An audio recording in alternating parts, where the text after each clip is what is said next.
шуруъ аз 15 апрели соли равон дар саросари тоҷикистон ҳавои чангу ғуборолуд ҳукмфармо буд.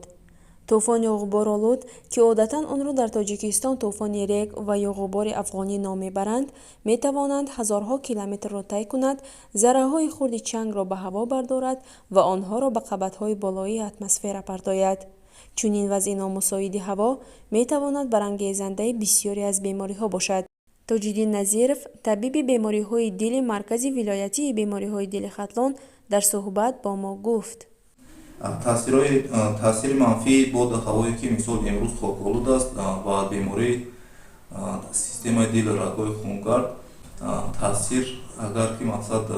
масалан шахс гирифтори бемории фишорбаландӣ бошад ё ки гирифтори бемории шемиявии дил бошад ё ин ки масалан астмаи дилӣ дошта бошад, метавонад ки ҳамин бодаҳаво як камтар мақсад ки таъсири манфии худро ба ҳамин шахсони бемор расонад. дар ин ҳолат ҳар як ҳамон беморе ки мисол гирифтори чунин бемориҳо мебошад, ки аломатҳои клиникии беморӣ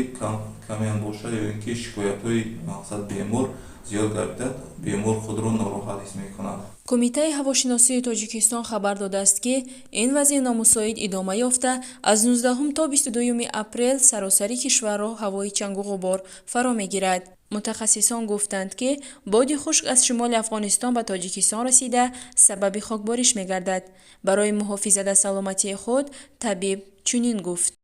асосан мисол мо ба ҳар як беморони системаи дилрагҳои хунгард ё ин ки мисол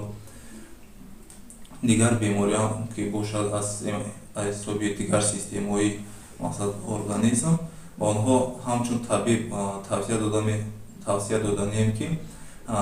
ин шахсон ки дар зери намин чунин бода ҳавои мақсад хокбориш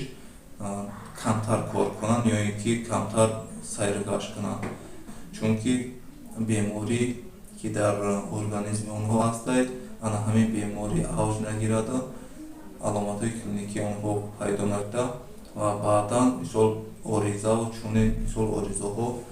бар ҳамон бемор сам нагузоранд. кумитаи обуҳавошиносии кишвар ба сокинон тавсия додааст, ки аз сайругашти зиёди рӯзона дар хиёбонҳо, кӯчаҳо, хусусан дар наздикии роҳҳои нақлиётӣ ва анҷом додани корҳои саҳроӣ худдорӣ намоянд.